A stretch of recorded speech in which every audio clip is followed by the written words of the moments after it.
just some comments on this with science journalism first. I got my PhD in quantum molecular physics in Uppsala in Sweden, which is a country which is in a lot of dialogue with Israel nowadays. I decided actually right after my PhD that I liked this with people. I liked to see how knowledge creates value when it spreads. And I thought that popular science is the key for that. And I think that many people here perhaps share that view too. So what I did was that I called the Swedish National Radio Science program. And they were very well appreciated in Sweden. And I told them that I'd just done my dissertation in physics, and now I wanted to go into popular science. And then there was some silent spell there for a while. And then the editor told me, I hope you understand that we do news for ordinary people. And then it was more or less over. So I was kind of disqualified for the job because I had a PhD in physics. Kind of shows the picture of what science journalists see scientists as. But also I think there's another split between science journalists and other journalists, because it isn't really the action news that, somebody has found out some scientific finding, and then there is some political crisis somewhere in the parliament. It's rather clear what's going to get the headline. And we think that, science should have more attention and people should care more about science because it's what belongs in a civilized society. Nowadays, I'm of the opinion really that we have to put science into a context. That it's not only about science, it's about science in society and how it improves our lives. That's important, and that's important for people. People aren't interested in science per se if they aren't scientists. They're interested in getting improved lives, or to be entertained, or something else that gets their attention. And I think we have to respect that this is sort of the value that the audience wants, and it's a value that is constructive, because science should improve people's lives. So after having gone through lots of things, and years after I did become science journalist for a while, and then I went into science and innovation policy. I built up a number of research funding programs and handed out rather big money in Sweden and so on, and took along all this with journalism and science journalism along the way. For example, we introduced that no scientists got their research grants before they had a web page, and everybody we funded, we gave a training course for them to write a press release about the grant that they'd won, and then we put a consultant with them to launch the press release, so we didn't have to do the job ourselves. And we got out a few thousand stories that way. Also, we trained journalists and so on. But this is actually about the next step then, because I kind of stepped back into academia from my life then as a sort of science and innovation policy guy, with this innovation journalism. And the story was that a friend of mine had become the Director General of the Swedish National Innovation Agency, and he took me in and said, David, we need to do this kind of information stuff that you did with the foundation. And I told him, I said, Per, well, you're going to build a national innovation system in Sweden, and for there to be a national innovation system that people can talk about, journalism has to be able to cover it. But they can't, because journalism is split up in verticals, and they can't bridge that. They aren't organized to tell the story. And I want to do something about that. So he said, okay, and that's this story. All right. So the key thing here, and this boils down to the value what science has to people today, is that we're moving from the more of the same economy to the introduction of novelty innovation economy. So if you go back a number of years, it was growing more wheat, building more houses of some sort, just doing more of the same. That's where economic growth was. And now that is changing. So that's the innovation economy, and journalism has now joined it. Here is when I was at the World Economic Forum in Dalian, a good friend, Will Swope from Intel, said 90% of Intel's revenues come from products released less than a year ago. Okay, so if you're a journalist and you're going to cover how Intel is doing, what's the most relevant thing? How much they sold in the previous quarter, or their ability to do the next big thing? That's a rhetoric question, by the way, because he already answered it. It's their ability to do the next big thing that defines their success, not how much they sold in the last quarter. Okay? So it's the ability to innovate, their innovation, which is sort of what brings them competitiveness. And that's what sort of will affect all people. Which computers are we going to have? Which phones are we going to have in a year or two? Okay? Also, we need innovation to solve important problems such as climate, food, health, etc. There was now some kind of attempt to solve global warming in Copenhagen through regulation, and I think Al Gore called global warming a giant market failure, and I think we can maybe conclude that Copenhagen turned out to be a giant prisoner's dilemma. So really we need to find new ways of addressing these problems if we want to solve them. So even there comes in, and here's pretty obvious where science comes into this too. Now, innovation is a growing reason for funding science and education. When I became a physicist once upon a time, then we got money because we were going to look at the fundamental structure of nature. We were going to find out, how the universe was created and stuff like that. And that's not so much anymore. Today, funding is going more to, okay, how can this help industry? How can this help take away diseases, create new medicines? And so it's sort of much more direct funding of science with the motive that this should somehow drive innovation. So it becomes, of course, important also for scientists to say that you should give money to me, because if you give money to me, we can get these new semiconductor materials that can do this and this and this and that. So it becomes a part of the innovation story there. So what I'm saying is that innovation gives a reason and a context to tell the story of science. That's also, people care about which cell phones they're going to have next year or the year, and that interests them. They care about global warming. So when people discuss global warming, why do they only discuss the problem? Why don't they discuss the ways of approaching the problem with new solutions? And here's a problem with the news that we're going to come to. Here is an important publication in Silicon Valley that I like. It's called Engadget. It started as a blog in 2004. It's now the flagship of AOL that has gone into content production nowadays. This is from this morning, actually. And the latest post, you see they do science. Researchers receive grant to develop color-changing contacts for diabetics. Right? Followed by HDMI 1.4 spec getting freshened up in preparation for broadcast 3D. So this blog started actually as a consumer blog, more or less, telling about gadgets. That's why I called Engadget. And then when they start talking about cool gadgets, everybody likes cool gadgets, then you suddenly come into the other story that, okay, what enables the next cool gadget? And what's the game they're playing around it?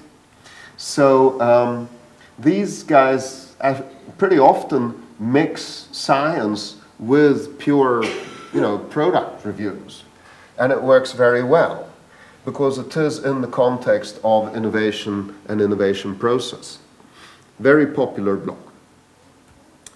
So what I'm dealing with then is innovation journalism, which is journalism covering innovation. It covers innovation processes and innovation ecosystems. So it's not only product reviews of new stuff, but it's taking the idea into new value in society. And as I said, innovation wasn't a key word for the news. So when I Googled innovation journalism, tech journalism, and business journalism in 2003, there were thousands of hits on tech journalism and business journalism and 0 hits on innovation journalism. So I bought the domain name for $10 and started the program. And it's actually new as a concept and as a community around this keyword, because the keyword is new, but it's not new as a practice. However, if one needs to have a name for something in order to talk about the best practice, to label that knowledge. The point here is that it's horizontal, it's technology and business and politics and science, and how these hang together. And if you can make that bigger picture when you tell the story, you can also discuss the future more. And this is something which I think is good for journalism to do. I think that part of the journalism crisis, you can hear me saying, is not only that they don't know how to handle the new business models on the internet, it is also, which I think earlier speakers today have indicated, they're no longer telling the story that people really care about. Because the world has changed, but the organization of journalism hasn't changed that much, and they're still telling pretty much the same old story. What it also does is that it places innovation issues on the public agenda if you can do this and make it popular. And that's good too, because then we can discuss in society about our ability to do the next big thing together and how we should do that. Okay? So I want to compare then democratic system with innovation system. This we know. And here we know the importance of political journalism. But actually, the innovation ecosystem and the democratic system are very similar. It's competition between ideas, alliances, compromises, conflicts, fight for attentions. Here, winners implement their ideas on society, here on the market. But you know, nowadays, what's the difference? Power is with citizens' votes, power is with citizens' money. So I can say that when the iPhone came, I bought it early. So I voted for the iPhone with my wallet. And many other people voted for the iPhone too. And now, of course, the people at Apple who made it got a renewed mandate from all the votes. And all the other companies had to start taking up the competition with this to do similar objects. Now, this thing has changed my life more than maybe a 5% raise or lowering of taxes, which will be a parliament issue. I think other people who have this would agree. So much of the power actually in the innovation economy, power moves from regulation to innovation. Power is moving from the Knesset to the boardrooms of the companies, because they are creating the new things that are changing realities and making sort of old legislation and rule making often rather relevant. And what I think is important here is that we recognize the role here of journalism for covering the interaction between the stakeholders here, but we don't do it in this case that much. And it's just as important here. And by the way, it's very important to connect these two as well. So what I'm saying here is that journalism is key for connecting innovation economy and democratic society. And this is, by the way, a way for making democratic society competitive again, because unfortunately, I think that many democratic societies have lost in competitiveness in the innovation economy, because the guys in the parliament are talking about lots of things that aren't that relevant anymore.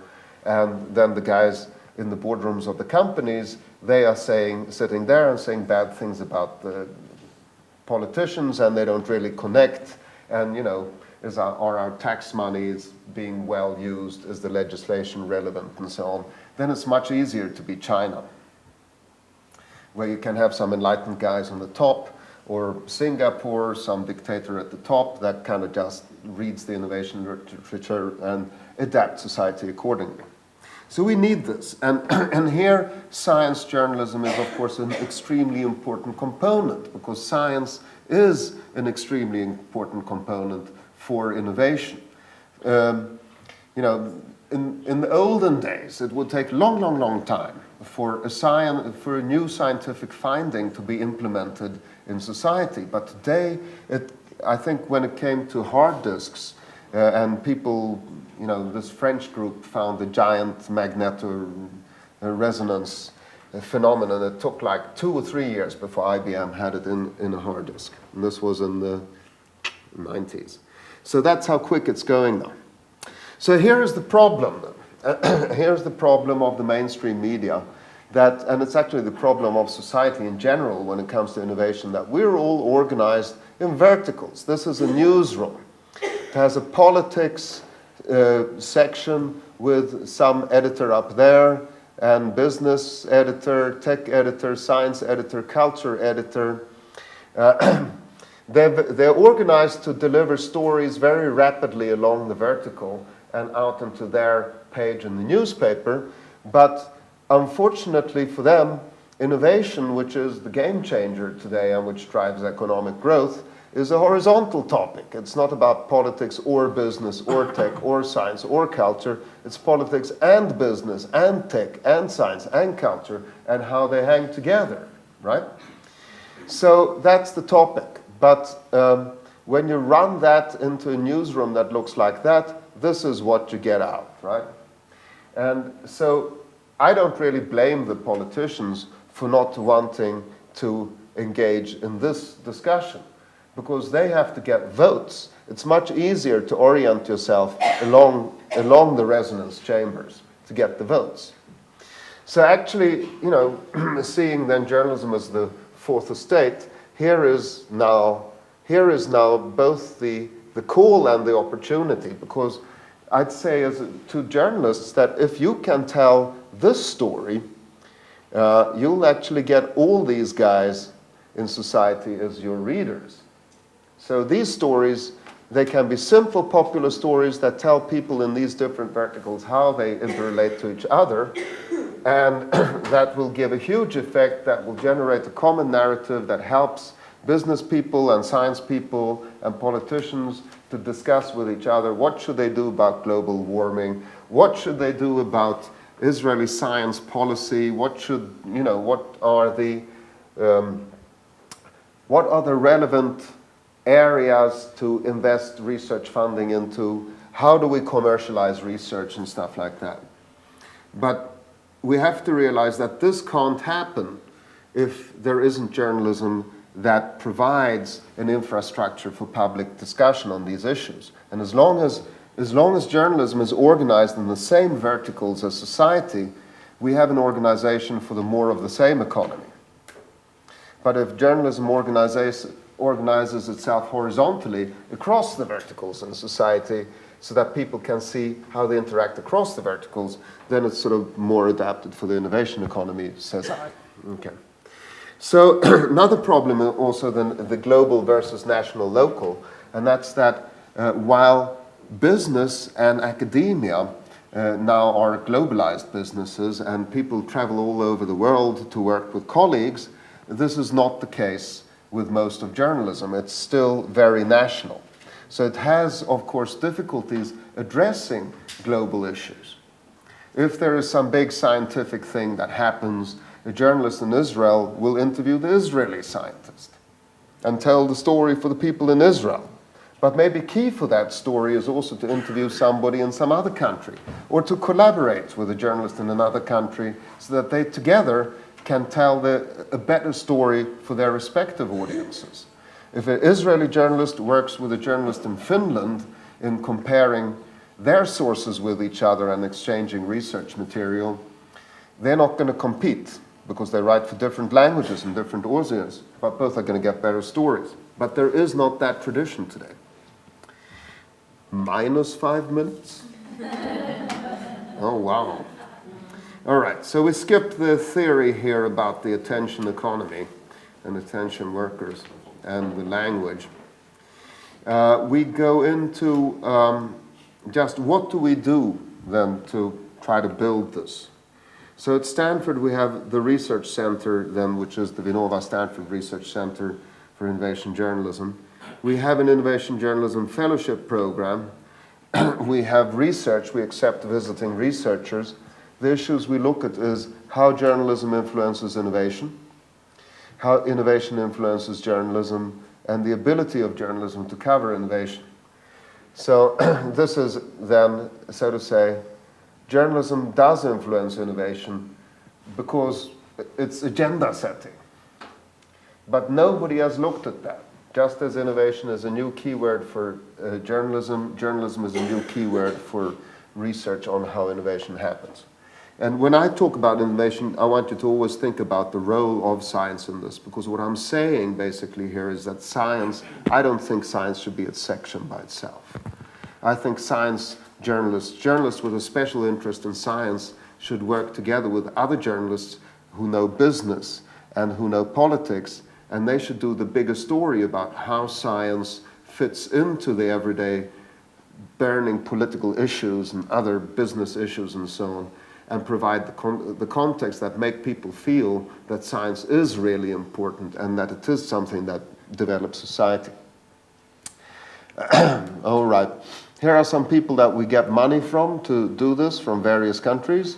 Here are countries that have started programs that send journalists to Stanford, to my program. So it's Sweden, Finland, Pakistan, Slovenia, Mexico, and who knows, perhaps Israel someday too. That will be nice. We have collaboration then with various institutions. I'm a member of the World Economic Forum Global Agenda Council on the Future of Journalism, and we met in Dubai a few weeks ago. I'm a professor at Herzliya with Noam, something I'm very proud over, and we're going to build something in Herzliya. I work with the European Journalism Center, Deutsche Welle, well, various other parts. We have a heavy advisory board, which is not so journalistic, but more strong on the innovation side. I think most people here probably know Jacob Ziv. We also have Don Kennedy, who was president of Stanford and also, well, editor-in-chief of Science magazine. We have Anders Flodström, who's the University Chancellor of Sweden and also is on the governing board of the EIT. David Demarest, he was the campaign leader and of Bush Sr. and also head of communications of the White House under Bush Sr. We have Vint Cerf, who is the father of the internet. He co-invented the internet protocol. And then we have Kurt Carlson, who is the president of SRI International. And these are also pretty active advisors that we have. These are all people who kind of subscribe to that the role of journalism in the innovation economy is important. We have various program advisors who often represent the programs that are running out in the world, or in other ways have supported our program very much. Here is what a typical program would look like if an Israeli journalist would come to us. This is from last year, okay. So we start with having an introduction at Stanford for 3 weeks. Introduction in what does the ecosystem look like. We get in the actors. We then get them out to be hosted by US newsrooms, and then we have a conference that then the fellows organize, and then we have an East Coast trip, and this we do in partnership with the National Academies and World Economic Forum and the East Coast trip. Here's the picture from 2009. It's the fellows and me there from the conference, which they organized. There were 250 people from over a dozen countries there, and each of them made workshops. And I think it's a very nice mix also. I like the mix with sort of like Sweden and Finland and Pakistan and Mexico. These are very different countries, but they have very much to offer each other. And Noam was at this conference too, and had a great time with a Pakistani delegation. So who had a great time with him too, by the way. Yes. Some of the hosting newsrooms and some organizations that have sent journalists to this program. The newsrooms that have hosted fellows so far, you see it's a big mix here. I'd say nowadays the newsrooms that probably give the most to the fellows are the startups like Xconomy, GigaOM, VentureBeat. These are blogs that have turned into commercial publications and that often have much higher quality of coverage of innovation than the mainstream guys, although, New York Times and others are very good indeed. Here's the conference. Here's the final picture. Here are our speakers from the conference. Here's the father of the internet. Doug Engelbart is the father of personal computing. He invented the mouse and the concept of that computers should aid people's brains instead of just automize things. So, and then there's some guy to the left. Photoshopped yourself. Beg your pardon? You photoshopped yourself. Yes, exactly, yeah. No, actually, Vint was the keynote speaker at the conference, and Doug is actually a good friend of the program too, so he just popped up, and then he went up on stage, and so what was an interesting moment. Vint was actually a student of Doug originally. Doug had the second node of the internet, which was on SRI, so he was very central in making the internet happen. Okay, that's it. So, thank you very much. Thanks.